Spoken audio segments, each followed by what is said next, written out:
तो दोस्तों welcome back to my channel amazing Amrita. तो जो आज का ये नोटिफिकेशन है ये आरआरबी एनटीपीसी की तरफ से है। रेलवे की रिक्रूटमेंट आई हुई है। अगर टोटल रिक्वायरमेंट की बात करें तो 11,000 से एबव आई हुई है। इसमें हाल ही में कुछ एडिशन हुआ है जो 19,000 तक हो गई है। ठीक है दोस्तों, तो यहाँ पर मैं आपको पूरी डिटेल दूंगी कि कैसे आपको फॉर्म भरना है, क्या रिक्वायरमेंट है, ये सब मैं बताऊंगी। वीडियो को एकदम स्किप मत कीजिएगा। हम गवर्नमेंट के ऑफिशियल वेबसाइट से हमने ये डाउनलोड किया हुआ है। तो यहाँ पर आपको मैं बता दूँ कि जो वैकेंसीज़ है उसका application online form all over India में भरना स्टार्ट हो जाएगा 14 तारीख से लेकर के 13 अक्टूबर तक। मतलब 14 सितंबर से लेकर 13 अक्टूबर तक आप फॉर्म भर सकते हैं। अगर हम लेवल की बात करें तो 6 और 5 में ये जॉब की वैकेंसीज निकली हुई है। अगर चीफ कमिश्नर कम टिकट सुपरवाइज़र की अगर हम बात करते हैं तो 1736 वैकेंसीज है। स्टेशन मास्टर की 994 है। गुड्स ट्रेन मैनेजर की वैकेंसी जो है वो 3144 है। जूनियर अकाउंटेंट असिस्टेंट की बात करते हैं टाइपिस्ट की तो यहाँ पे 1500 वैकेंसीज है, 1507। और वहीं पे क्लर्क की अगर हम बात करते हैं तो 732 वैकेंसीज है। टोटल 8113 वैकेंसीज यहाँ पर हमें दिखाई जा रही हैं गवर्नमेंट की तरफ से। तो इतनी वैकेंसीज आई हैं जिसमें जनरल, एसटी/एससी, ओबीसी या फिर पीडब्ल्यूडी, हैंडीकैप कोई भी अप्लाई कर सकता है। अगर हम एजुकेशन की बात करते हैं तो इसमें 12th प्लस ग्रेजुएशन तक के लोग अप्लीकेशन डाल सकते हैं। मतलब मिनिमम आपका क्वालिफिकेशन 10+2 होना चाहिए और मैक्सिमम जो अनलिमिटेड हो सकता है, उसकी कोई वो नहीं है कि नहीं इतनी बाउंडेशन होना चाहिए। ठीक है दोस्तों, तो यहाँ पर एज का कंसेशन भी मिलता है। जो भी एसटी/एससी, ओबीसी हैं उनको एज का कंसेशन मिलता है, वो हम आपको आगे बताएंगे। अगर हम और आगे पढ़ते हैं तो यहाँ पर दूसरी जो है लेवल 3 और लेवल 2 की अगर जॉब की अगर हम बात करते हैं तो यहाँ पर भी कमर्शियल कम टिकट क्लर्क की अगर वैकेंसीज़ की बात करते हैं तो यहाँ पे 2033 है। अगर अकाउंटेंट कम क्लर्क टाइपिस्ट की बात करते हैं तो 361 है। जूनियर क्लर्क की बात करते हैं तो 990 है। और ट्रेन्स क्लर्क की बात करते हैं तो 72 वैकेंसीज यहाँ पर हैं। सबका एज सेम दिया हुआ है, 18 से लेकर के 33 साल तक। सबके लिए मेडिकल फिटनेस जो भी होगा, टेस्ट होगा, सब देना पड़ेगा। जैसे B2, C2, C2, A3 ये सब दिया हुआ है। वो सारा आपको वहाँ पर जो भी एग्ज़ामिनेशन होगा उसको पूरा करना होगा, जिसके बारे में हम आगे वीडियो में ज़रूर जानेंगे। ठीक है, एज जो है वो सबके लिए 1/1/25 तक जो एज होगी आपकी 18 से 33 के बीच में, मतलब 18 से 33 के बीच में होनी चाहिए। ठीक है दोस्तों, यहाँ पे कुछ छूट भी दिया जाएगा। जो पीडब्ल्यूडी में है, एसटी/एससी में है, ओबीसी हैं, उनको कुछ छूट भी यहाँ पर मिलने वाला है। ठीक है, अब आगे और देखते हैं। तो आगे जब हम आगे आते हैं तो यहाँ पर हमें पता चलता है कि हमारा विज़न क्या होना चाहिए। जैसे कि यहाँ पर आपने A2, B2, C2, A3 देखा था। तो A2 में क्या होता है, फिजिकल फिटनेस आपकी टेस्ट की जाती है, जहाँ पर आपका विज़न 6/9 होना चाहिए विदाउट लेंसेज, मतलब कोई भी ग्लास आपके ऊपर नहीं होना चाहिए। A3 में फिजिकल फिटनेस दिखा जाता है। यहाँ पर क्या होता है, आपका लेंस जो होना चाहिए 6.9, 0.5 या 6% का ही लेंस होना चाहिए। फिजिकल फिटनेस B2 में भी सेम दिया हुआ है। विज़न आपका क्लियर होना चाहिए, कलर ब्लाइंडनेस भी नहीं होना चाहिए। C2 में भी सेम है कि 6.12 का विज़न होना चाहिए और कलर ब्लाइंडनेस नहीं होना चाहिए। ठीक है दोस्तों, फिर अगर हम आगे क्वालिफ़िकेशन और कैटेगरीज़ की बात करते हैं, फ़ीस जो कि हमें भरनी है उसकी अगर हम बात करते हैं तो अगर कोई एक्स सर्विसमैन है, ओबीसी है, एसटी/एससी है, तो उनका कितना फ़ीस भरना पड़ेगा। जर्नल वालों को 500 रुपीज़ फ़ीस भरना पड़ेगा। यहाँ पर शायद कुछ कट हो रहा है, इसलिए हाँ अभी सही है, 500 रुपीज़ फ़ीस भरना पड़ेगा। और ओबीसी और जो भी एसटी/एससी हैं, जो भी पीडब्ल्यूडी, उनको 250 रुपीज़ का भरना पड़ेगा। अगर हम वेबसाइट की बात करते हैं कि आरआरबी की जो वेबसाइट है वो कहाँ कहाँ के ओपन होगी, तो इलाहाबाद है, अजमेर है, बेंगलुरु है, भोपाल है, भुवनेश्वर है, बिहार है। आप अपने वहाँ पर जा कर के आप भर सकते हैं, मतलब कि आप अपने वेबसाइट से भर सकते हैं। जब मैं फॉर्म भरूंगी अभी आगे तो आप लोगों को समझ में आएगा कि हाँ कैसे फॉर्म भरना है। एज मैंने बता दिया है कि 18 से लेकर 33 तक होना चाहिए। अब हम फॉर्म भरने चलते हैं। हमें गवर्नमेंट के ऑफिशियल वेबसाइट पे जाना है। गवर्नमेंट के ऑफिशियल वेबसाइट पे जाते कैसे, पहले मैं आपको ये बता देती हूँ। तो हमें क्या करना है, पहले हमें गूगल पे जाना है। ठीक है, तो चलिए गूगल पे चलते हैं। गूगल पे जैसे ही हम गए, यहाँ पे हम लिखेंगे ntpcindianrailway.co.in। ठीक है दोस्तों, इसको हम लिखेंगे जैसे, तो हमारे सामने एक नई वेबसाइट आ जाएगी। डिस्क्रिप्शन में मैंने लिंक दिया हुआ है, वेबसाइट ओपन होके आ जाएगी। ये ऐसी वेबसाइट रहेगी। आपको यहाँ पर जा कर के न्यू रजिस्ट्रेशन में पहले आपको अप्लाई कर देना है। अब आप कौन से जोन के लिए अप्लाई करना चाह रहे हो ये भी आपको यहाँ पे लिखना होगा कि आप किस जोन के लिए अप्लाई करने वाले हो। ठीक है दोस्तों, तो आपको ये भी आपको करना होगा कि जिस जोन में आप अप्लाई करने वाले हो वो आपको डालना होगा। जोन यहाँ पर एक ही बार पूछा जाएगा क्योंकि फॉर्म सबके लिए सेम रहेगा, सिर्फ जोन चेंज रहेगा। जिस जोन को आप क्लिक करेंगे उसी जोन में आपका फॉर्म जाएगा। तो यहाँ पे जोन मतलब सबके लिए सेलेक्ट करना कंपलसरी है कि आप किस जोन के लिए फॉर्म भरने वाले हैं। ठीक है, जैसे कि एग्जांपल के लिए हम ले लेते हैं कि यहाँ हम जम्मू कश्मीर जोन के लिए फॉर्म भरते हैं, जम्मू श्रीनगर के जोन के लिए, तो उसके ऊपर हम क्लिक करेंगे। जैसे ही हम क्लिक करेंगे हमारे पास वहाँ के लिए एक लिंक ओपन हो जाएगा। लिंक ओपन होते ही यहाँ पर आपको पूछेगा कि मतलब कि आपका क्वालिफ़िकेशन क्या है। अगर आप 12th हो तो 12th, ग्रेजुएशन से अबव हो तो आप ग्रेजुएशन डाल सकते हो। तो यहाँ पर हम ग्रेजुएशन है क्योंकि हमें टीटी के लिए हमें भरना है और हम जर्नल हैं तो जर्नल यहाँ पे सेलेक्ट कर देंगे। ठीक है, तो यहाँ पे पूछ रहे हैं कि आप ST/SC अगर हैं तो आपके पास कोई प्रूफ है तो आप यहाँ पर डाल सकते हैं। तो हमारे पास वैसा कुछ नहीं है तो हम वो चीज़ हम नहीं डालेंगे। फिर हम आगे बढ़ेंगे, आगे हम जाएंगे तो देखिए यहाँ पे पूरा करके आगे कि कौन से जॉब के लिए आप अप्लाई करना चाहते हो। तो यहाँ पर हम स्टेशन मास्टर के लिए अप्लाई करना चाहते हैं तो हम स्टेशन मास्टर के ऊपर जा कर के क्लिक करेंगे। अब हम आपको बताते हैं कि कैसे करना है। अप्लाई पर हम जैसे ही क्लिक करेंगे दोस्तों तो हमारे सामने एक नया पेज ओपन हो जाएगा। ठीक है, नया पेज ओपन होते ही हम यहाँ पर जो भी स्टेप दिया हुआ है हम स्टेप को प्रॉपर तरीके से पढ़ लेंगे, देख लेंगे कि क्या क्या स्टेप दिया हुआ है, क्या क्या डॉक्यूमेंट हमें अपने पास में रखना है। तो सबसे इम्पॉर्टेंट डॉक्यूमेंट हमारे पास आधार कार्ड होता है, 20 कॉपी फ़ोटोज़ की चाहिए। जो आपके फ़ोटो होते हैं ना उसके 20 कॉपीज़ चाहिए होंगे, लेकिन पीछे का बैकग्राउंड जो होगा ना दोस्तों वो या तो वाइट कलर का होगा या स्काई ब्लू कलर का, इस चीज़ को भी ध्यान रखिएगा। फिर नीचे आकर आप टर्म एंड कंडीशन को क्लिक करके आगे फॉर्म को भरना स्टार्ट कर देगा। जैसे RRB जम्मू यहाँ पे लिख कर आया हुआ है ना, वैसे ही आपको RRB जो भी आप लिखोगे जैसे श्रीनगर, चंडीगढ़, तो वो यहाँ पर लिख के आ जाएगा। जिस भी व्यक्ति का फॉर्म भरना है उसका नाम, उसके पिताजी का नाम, उसकी जन्म तिथि, फिर उसका सारा डिटेल आपको यहाँ पे फिल कर देना है। फिल करने के बाद जैसे ही नीचे जाएंगे आपका ईमेल आईडी मांगने के बाद एक कैप्चा कोड मांगे। कैप्चा कोड देने के बाद एग्री टर्म एंड कंडीशन पे आपको कर करके क्लिक कर देना है। जैसे ही आप क्लिक करेंगे आप देखेंगे कि आपका नोटिफिकेशन पूरा आ चुका है, मतलब कि आपका पूरा डिटेल यहाँ पे शो कर रहा है। ठीक है दोस्तों, तो मतलब कि यहाँ पर आपने अपना डिटेल यहाँ पे डाल दिया है। क्या ये डिटेल राइट है? अगर आपका राइट है तो यहाँ पर आप येस करके कंटिन्यू कर सकते हैं। आपने येस किया, यहाँ पे कंटिन्यू करेंगे तो आपको नेक्स्ट क्या करना है अब हम देखेंगे। सबमिट करते ही हमें नेक्स्ट पेज के लिए हम ओपन हो जाएंगे।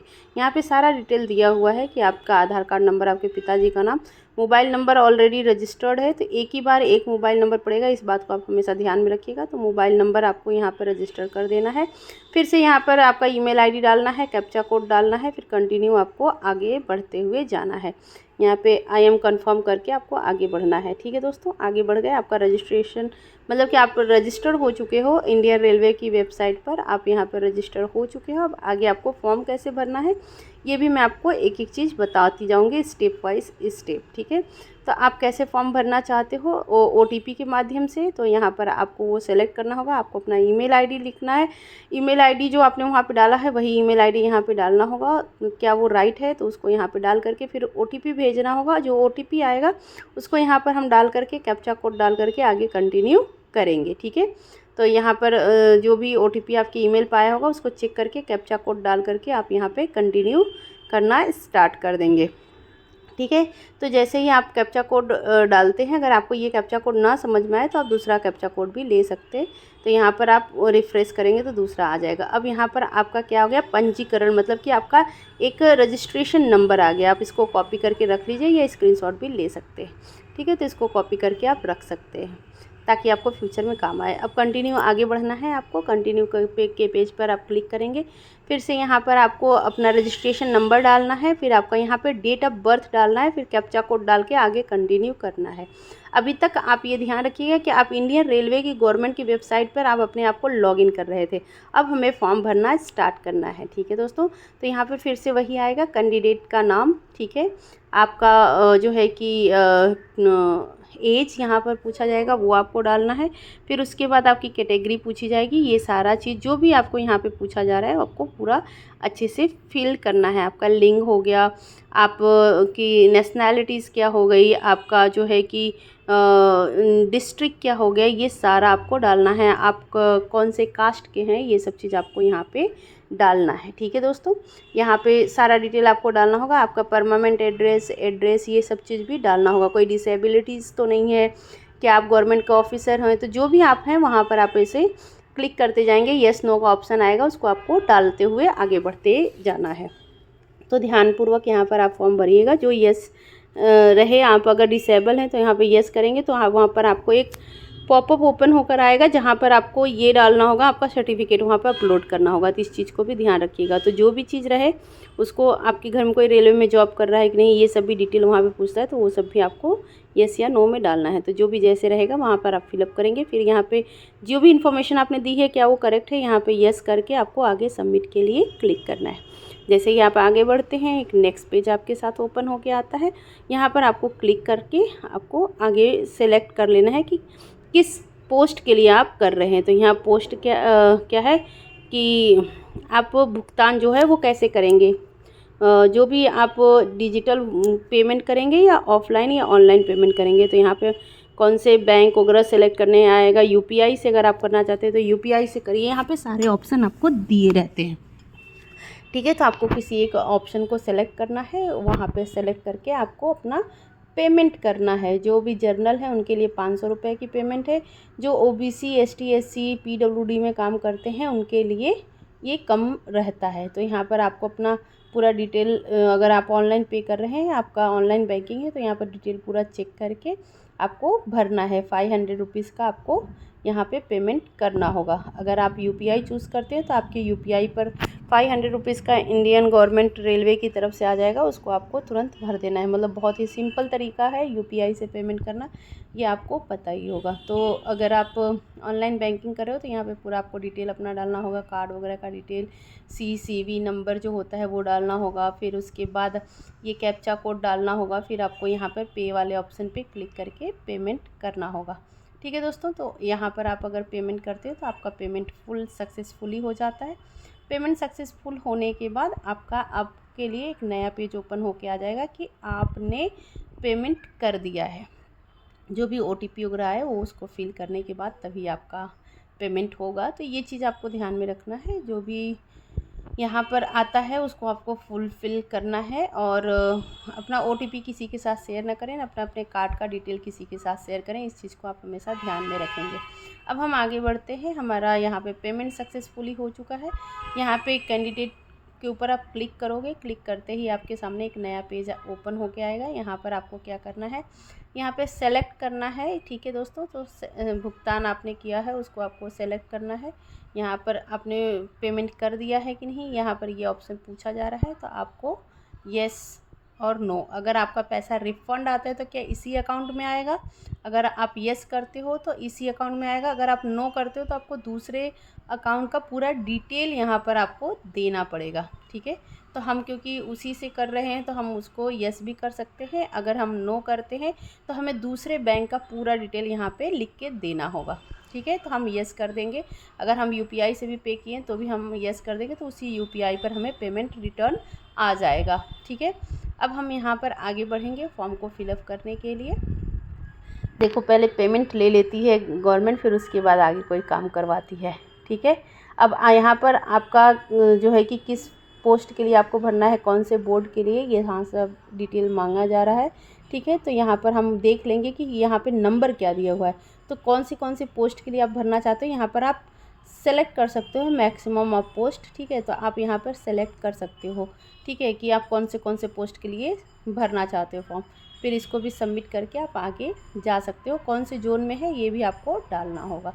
फिर आगे आप करोगे तो यहाँ पर कंटिन्यू आपको आगे बढ़ते हुए जाना है। ठीक है, फिर यहाँ पर आपको एक और डिटेल आएगा जो आपको भरना है। ठीक है, यहाँ पर डिटेल हम फिलअप करेंगे। यहाँ पे डिटेल ये है कि कौन से बोर्ड से आपने पढ़ाई की हुई है। तो जिस भी बोर्ड से आपने पढ़ाई की है वो आपको सेलेक्ट करना है। आपका स्टेट सेलेक्ट करना है कि कौन से स्टेट से आपने पढ़ाई की हुई है, और डिस्ट्रिक्ट कौन सा है ये भी आपको सेलेक्ट करना होगा, ईयर कौन सा है वो भी आपको डालना होगा। और इसके बाद आपका जो सर्टिफिकेट है उसका भी आपको यहाँ पर कोई डिग्री या डिप्लोमा और किया हुआ है तो वो भी, अगर आपके पास कोई अच्छा नॉलेज है तो वो भी डालना होगा। कौन से ग्रेड से आपने किया हुआ है, ए बी सी, आपका जो भी ग्रेड रहेगा वहाँ पे ग्रेड आपको सेलेक्ट करना पड़ेगा कि ग्रेड कौन सा मिला है, ए ग्रेड आपका रहा है कि बी ग्रेड रहा है, यहाँ पर अपना ग्रेड भी डाल सकते हैं। ठीक है, फिर उसके बाद आपको करना होगा कि ग्रेजुएशन में आपका कौन सा रहा है, मतलब 10th का पूछा, फिर 12th का पूछा, हर एक ईयर पूछेगा कि कौन से ईयर में आपने पास किया है वो भी आपको डालना है। फिर यहाँ पर भी परसेंटेज पूछेगा कि कितने परसेंटेज आपने प्राप्त की हैं। फिर ग्रेजुएशन अगर है तो ग्रेजुएशन पूछेगा, पोस्ट ग्रेजुएशन है तो पोस्ट ग्रेजुएशन पूछेगा। ये आपको सेम उसी तरह से भरते हुए जाना है जहाँ पर पहले आपने किया है। अगर आप किसी चीज़ में स्पेसिफिक आपने कर रखा है तो उसको भी आप यहाँ पे और डाल सकते हैं कि आपको स्पेशल इसी चीज़ का नॉलेज, जैसे किसी कोई पोस्ट ग्रेजुएट किया हुआ है तो कौन से सब्जेक्ट से किया हुआ है, क्या किया हुआ है, ये भी यहाँ पर आप सेलेक्ट करके डाल सकते हैं। आप परसेंटेज अपना डालेंगे, हर एक जगह पे डालेंगे कि आपने कितने परसेंटेज से पास किया हुआ है। आप फॉर्म भरते समय इस चीज़ का पूरा ध्यान रखें कि पूरी इन्फॉर्मेशन राइट दें, क्योंकि आपका डॉक्यूमेंट वेरिफिकेशन होगा और डॉक्यूमेंट वेरिफिकेशन में अगर आपके फॉर्म में भरे गए परसेंटेज या फिर भरे गए सब्जेक्ट से आपका डॉक्यूमेंट मैच नहीं करता है तो भी आपको ये जॉब नहीं दी जाएगी। इसलिए डॉक्यूमेंट को बहुत ही केयरफुली आप यहाँ पर फिल करेंगे। जो भी यहाँ पे आप भरेंगे ध्यान रखिए कि वो आपके मार्कशीट पे होना चाहिए, सेम वही चीज़ होना चाहिए। इस चीज़ का बहुत अच्छे से ध्यान रखेंगे। ठीक है दोस्तों, अब आगे बढ़ते हुए आपने यहाँ पर पूछेगा फिर कि आपने जो भी यहाँ पे भरा है, इन्फॉर्मेशन दिया है, क्या ये सही है, आप इससे एग्री करते हैं, आपने पूरे होश हवास में ये फॉर्म भरा है। क्योंकि डॉक्यूमेंट वेरिफिकेशन में फिर आप ये नहीं कह सकते कि मुझसे मिस्टेक हो गई थी, इसलिए यहाँ पर आपको ये चीज़ को क्लिक करना होगा। तो आप इसको येस करके आप क्लिक कर सकते हैं। ठीक है, फिर उसके बाद आप पूरे टर्म एंड कंडीशन को करके आगे नेक्स्ट पर आप जाएंगे तो नेक्स्ट पेज ओपन हो जाएगा। नेक्स्ट पेज ओपन करने के बाद अब आपका डॉक्यूमेंट यहाँ पर अपलोड करने का ऑप्शन आएगा। ठीक है, तो डॉक्यूमेंट अपलोड करना है यहाँ पर। तो आपको क्या करना होगा कि जितने भी लोगों का फॉर्म भर रहे हैं सबका डॉक्यूमेंट आपको अपलोड करने का ऑप्शन आएगा। याद रखिएगा 20 KB से ज़्यादा आपका डॉक्यूमेंट नहीं होना चाहिए। तो आप फ़ोटो सेलेक्ट करेंगे, यहाँ पे डालेंगे। बैकग्राउंड जैसा कि मैंने बताया स्काई ब्लू या वाइट होना चाहिए, और आपका सिग्नेचर भी लगेगा यहाँ पे। तो सिग्नेचर भी यहाँ पर ऑप्शन दिखा रहा है कि कैसा आपका होना चाहिए। ठीक है, तो उसी हिसाब से आप करिएगा। अगर आपको नहीं समझ में आता है तो आप गूगल पर जाकर बैकग्राउंड क्लियर करके दूसरा बैकग्राउंड भी चेंज कर सकते हैं। तो यहाँ पर आपको अपलोड करना है अपनी फ़ोटो। फिर उसके बाद आपके दस्तावेज़ अपलोड करने के ऑप्शंस आएंगे, वो भी आपको जा कर के अपलोड करना होगा। तो पहले फ़ोटो अपलोड कर लेते हैं, फिर उसके बाद आगे के दस्तावेज अपलोड करेंगे। ठीक है, सक्सेसफुली अपलोड हो चुका है। और फिर उसके बाद आपका सिग्नेचर भी अपलोड होगा, साथ में सिग्नेचर करके रखिएगा। फिर आगे कंटिन्यू करिएगा। फ़ोटो डायरेक्ट सामने देखते हुए होना चाहिए, अगल बगल देखते हुए नहीं होना चाहिए, इस बात का आप ध्यान रखेंगे। अब हम आगे बढ़ते हुए कंटिन्यू आगे बढ़ेंगे। आपका यहाँ पे फॉर्म भरा गया है। अब हम आगे जाएंगे और देखेंगे कि हमारा फॉर्म में और क्या क्या हमें करना है। अगर आपको प्रिंट चाहिए तो डाउनलोड करके प्रिंट ले लीजिए। अगर आपको कुछ एडिटिंग करनी है तो आप एडिशन भी कर सकते हैं। सो दोस्तों, यहाँ पे हमारा फॉर्म भर जा चुका है। जो भी आपको डॉक्यूमेंट चाहिए, आपका आधार कार्ड, आपका पैन कार्ड, अगर आप कोई ST SC OBC से हैं तो आपका जाति प्रमाण पत्र, आपके 20 फ़ोटोज़ लगेंगे जिसमें बैकग्राउंड वाइट या स्काई ब्लू होना चाहिए, सामने की तरफ देखते हुए फ़ोटो होना चाहिए, आधार कार्ड का नंबर प्रॉपर विजिबल होना चाहिए। तो थैंक्स फॉर वॉचिंग दोस्तों, subscribe my channel. See you next time. Thank you so much for watching.